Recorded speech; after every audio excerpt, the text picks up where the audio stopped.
Every story appears ordinary till you see the core side of it. And what you're looking for is the story behind the news. We bring it to you from Lagos, the commercial capital of Nigeria. Giving you all sides and political stories round the clock. Every detail from the start line to the final whistle. CoreTV News, expanding your view.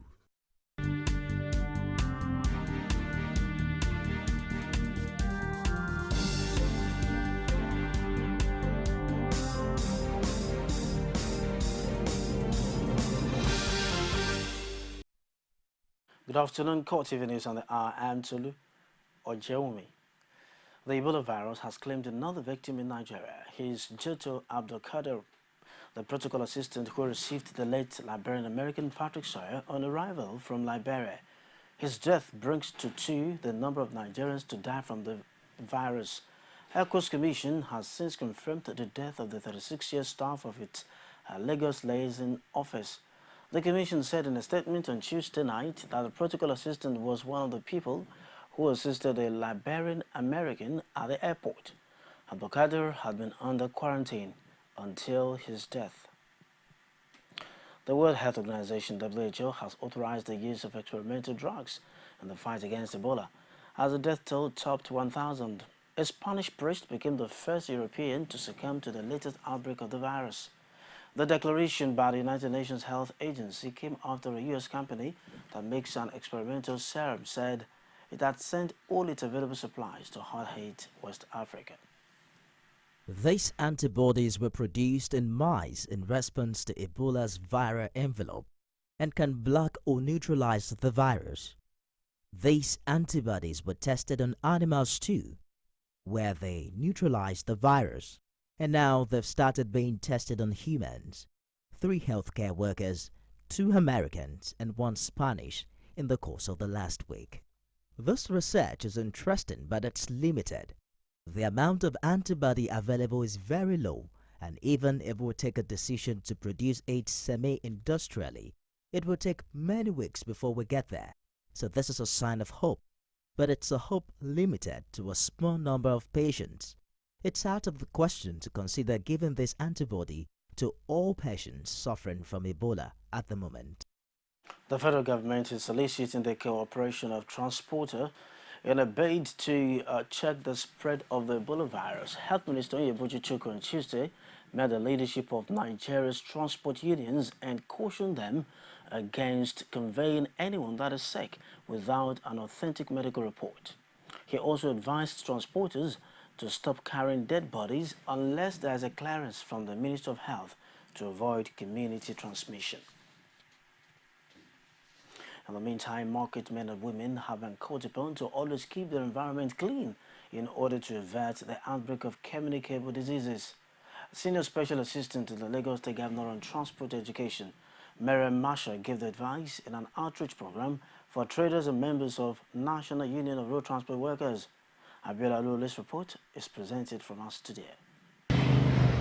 As panic over the outbreak of the deadly Ebola virus continues to grip residents, Lagos State government is devising practicable means of preventing further spread of the disease. An awareness campaign focused on market women and transport operators was organized to help curb spread of the virus. The Chief Missioner of NASFAT, Abdullahi Akimbodi, and other religious leaders says residents should pay attention to personal hygiene. They also call for residents to abide by the law of the state in their daily activities, as well as shun the antics of those hiding under the guise of religion to destabilize the peaceful coexistence of the state. Christ says, love your neighbor as you love yourself. Reciprocal love, equal love. That is the law of equity. We maintain clean environments, we'll be healthier, and it will be a better society that we have created. Health is wealth. If you lose health, you lose everything. And so we must just assist and support the government to create a very healthy and clean environment. And that's why CAI has been put together. The Senior Special Assistant to Governor Fashila on Transport Education says the essence of the program is to get feedback from the populace on government policies. Achieving what we set out to achieve, but again, it's always a work in progress. So as we've done this, we've also gotten some feedback which will help us in improving how we continue to deliver our service, both in terms of meeting the obligations to the officers, which is through training and making sure that they meet the standards of professionalism, and also our obligation to the people and expecting a reciprocity from them vis-a-vis their responsibility. Market women and transport leaders use the opportunity to ask questions on government policies. Osun State incumbent and Governor-elect Ralph Aregbesola has commended the people of Osun State and the Independent National Electoral Commission (INEC) for their steadfastness in the face of intimidation during the August 9 governorship election in the state. Aregbesola gave the commendations while receiving his certificate of return at the INEC office in Osogbo. Rashid was there. He finds in this report. The Independent National Electoral Commission has presented the certificate of return to Ralph Aregbesola and his deputy Titilaoye Tomori. In his address, the resident electoral commissioner of Osun, Segun Agbaje, says INEC has lived above board in giving level playing ground for all contestants. Aregbesola gave a clean slate to the electoral body. Accordingly, the commission remains focused and continues to set up all the machinery needed to guarantee the conduct of free, fair, credible, and accessible election in the state. This led to the timely commencement and smooth conduct of election day activities as enumerated thereunder.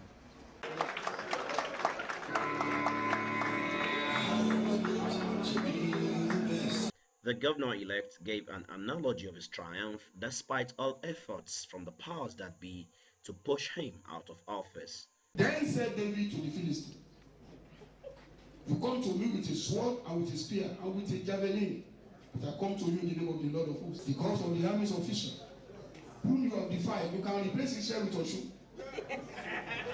The God of the armies of Osun, whom you have defied. This day the Lord will deliver you into my hand, and I will strike you down and cut off your head. And I will give the dead bodies of the hosts of the Philistines this day to the birds of the air and to the wild beasts of the air. That all the earth may know that there is a God in this election." The election recorded a large turnout of voters and provided the sitting governor a shot at a rare second term in office. Aregbesola dedicated his victory to the people of Osun. Thank you. Because it was through you that God delivered this to me. Total sacrifice, self-sacrifice, and amazing support under the direction of the Almighty God, that we are today qualified to receive certificate of return. The handing over of the certificate of return to Governor Aregbesola has officially placed his recognition as governor-elect as required by the law. Rashid, CoreTV News, Osogbo. In the meantime, the spokesperson, Department of State Security, Marilyn Auger, says some politicians in Osun State offered operatives of the service 14 million naira bribe to compromise the just concluded governorship election. Auger explained that the service rejected the bribe, which she said was offered to the DSS director who supervised the August 9 governorship election. She made the allegation at the National Information Center, Abuja, who are responding to a question on why the All Progressives Congress APC was at loggerheads with the service. The DSS deputy director explained that the service was given 200 million naira by the government to provide security for the election, adding that before the DSS deploy its personnel and material for any operations, they are given money upfront, stressing that the agency's personnel cannot be induced with money. Auger expressed satisfaction that operatives of the service and other security agencies made it possible for voters in the state to exercise their franchise. Now, Kano State Governor Rabiu Kwankwaso has described Governor Ralph Aregbesola's re-election as a big lesson for Nigerians and a success for democracy.